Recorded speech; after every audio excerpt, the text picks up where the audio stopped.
review 701 first-degree murders, 77 second-degree murders, 566 offenders convicted of abduction, 325 offenders convicted of rape, 762 offenders convicted of robbery. You thought the border was bad enough? I swear, this country is in a hard downward spiral. If you haven't already got yourself protected, this is a huge warning that applies to everybody in the United States, not just the cities, but rural areas as well. And if you don't have a way to protect yourself in order, you might want to consider it, because you won't believe this news. I don't even know what to report on anymore. There is so much stuff, guys. A lot of warnings in the news out there, and a lot of people telling people to get protected. We're talking like security dogs, if you know what I'm saying. And we're talking with names like Beretta, Ruger, Sig, Smith, or Wesson, all good names. Because with the border crisis and now this situation, like I said, you're gonna want to feel protected.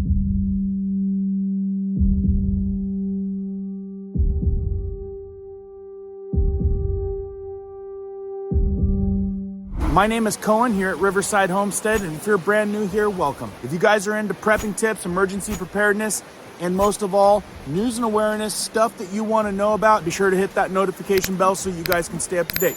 Let's jump into this one. Like I said, if the migrant stuff wasn't bad enough, listen to this. Units in 6 and citywide. We have a 10-1-200 West 87th Street, 200 West 87th Street, the Home Depot. Caller said there's over 100 migrants attacking security. Some of the security officers are off-duty police officers. Nothing further. Still need clear. All right, if I have anybody close by 200 West 87th Street at the Home Depot, they're being called in as a 10-1. Over 100 migrants attacking security. Security are off-duty POs.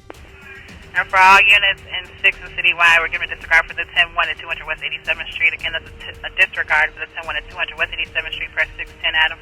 Over 100 migrants attacking security? Secure the border. And what I see is migrants, crime. This was in Chicago. A lot of you guys been scratching your head thinking, is this part of the Build Back Better program? I really don't think it is. Or I think they got the slogan wrong. Because what they're about to do, which is super greasy, they're about ready to make things even worse. I got this post sent to me regarding the warning, the issue at hand. And I don't doubt the number at the bottom circled in red isn't a coincidence, because in this new bill, the Dems will want to release extremely violent inmates, a lot of them. And this is just one example. Check this out. Yes, I have a question, I guess, either for the patron or if there's anyone in the room who can answer it. I'm just curious if we know the number of individuals who'd be eligible right out of the gate, because I think I just heard maybe a number that was different from one that I had received earlier. I think the number was far greater under the original bill, but the estimate I saw, and it wasn't from the Department of Corrections, was less than 400 would apply under the redefined. Now she's probably referring to hearing a much smaller number, right? And does this guy not sound squirrely as all get out? Goes to show you the type of snaky people we're dealing with. Okay, and just follow up, the number I received from Department of Corrections was over 1,300 individuals, 700 who had been convicted of first-degree murder, 325 who had been convicted of rape. So I'm not sure what the discrepancy in the numbers is, but would love to get an answer. Have come from the Department of Corrections. I'm not in a position to argue with that. I'm not in a position to argue. Is there any other further clarification? Again, this is a reduced bill, as was underscored. Mm-hmm. Yes, Madam Chair, Delegate Batten, the updated stats to conform to the floor amendment that passed the Senate from the Department of Corrections make immediately eligible for review 701 first-degree murders, 77 second-degree murders, 566 offenders convicted of abduction, 325 offenders convicted of rape, 762 offenders convicted of robbery, for a total of 2,431 of the 2,803 eligible offenders. Did y'all hear that correctly? To expect more extremely dangerous criminals on our streets. Folks, this is just one place.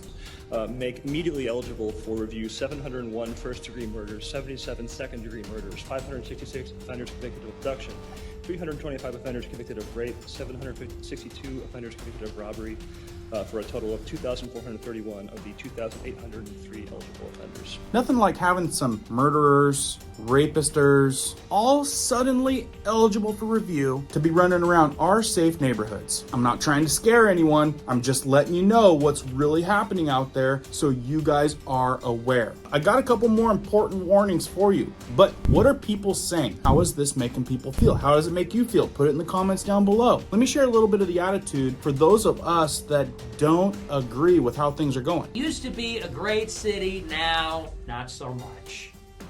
The Bean, Millennium Park, it's gone, it's done, it's over. The beach, it's over. You can't go to the beach. You want to know why? It's free. And if it's free, you know who's going to be there? Yeah, you know. Anything that's... unless you are rich, you have to live like an animal. Maybe that's the worst black pill, is it's not even evenly shared. If you're rich, you can afford to not suffer the indignity of living in this terrible country. And I know that because when I was hanging out with Ye and we were going on private jets, guess what? We never had to go through this circus of the TSA taking your shoes off, lapped. You got these disgusting barking orders that you laptop out of the bag. And that's the attitude a lot of people are turning to. It's not that we aren't patriots and love our country, but what this country's becoming because of you know who, it's changing, and it's changing for the worse. I know you guys agree because I see comments like this all the time. I've read this hundreds of times down in the comments on multiple videos. It's all part of the plan. This guy writes in, if they achieve burdening the public with violence enough, they are justified in implementing smart city, predictive crime technology, and increasing control on our daily lives. Who agrees with that? Hit the like button. And you know what? It may have been like this a lot longer than we thought. It's just freedom of speech is getting a little bit bigger. There's a few more places online where we can hear the truth. If you guys are finding value, share this stuff out. Get the word out because you don't see this kind of stuff on mainstream. One thing we all should be doing is making our voices heard. And I applaud anyone that goes out of their way that actually does something in the effort of helping the situation. Now I'm gonna play this clip from this gal. It's a little segment of what she had to say without any segregation. This is an American standing up for what we all have a problem with right now. I'm also gonna put up a couple videos that were purposely slowed. So if you haven't seen them, please click on them after you finish this short clip. I'm sure everybody knows about a movie, Scarface, right? It's a classic. Al Pacino, right? Everybody knows about that movie.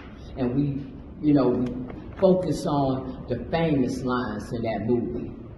You know, the acting and the hello to my little friend and all that. But it's the beginning of that movie that matters. When those words are coming up on that screen, that's what matters. And those words say, in May 1980, Fidel Castro opened the harbor at Mero, Cuba, with the apparent intention of letting some of his people join their relatives in the United States. Within 72 hours, 3,000 U.S. boats were headed for Cuba. It soon became evident that Castro was forcing the boat owners to carry back with them not only their relatives, but the dregs of his jails. Of that 125,000 refugees that landed in Florida, an estimated 25,000 had criminal records. Oh, yeah. That's what's up. That's what has happened in the United States right now. All this asylum-seeking lie, all this about refugees, no. What's happening is they're emptying out the dregs of their jails into the United States, into our communities. They're junking up our country. And yeah, we feel some kind of way about it because it's our country. That's right. It's our country. People like Vasquez and them, look how disrespectful they are. Now you just gave that man a resolution for his father's restaurant. And every time we get up and talk, he's working this room. Look at him. Look at him. But he wants his resolution for his father to be respected. Past players, role players, all them want their people to be respected, but they can't even give us the dignity for what we built. But them, ain't no question about it. And I'm telling you, we're going to get our city back. We're going to stand for our people. We're going to get them out of our communities because they don't deserve to be there. Anytime they can't give us 3 lousy minutes of their attention while we sit here and watch y'all give them all kind of money, you watch us.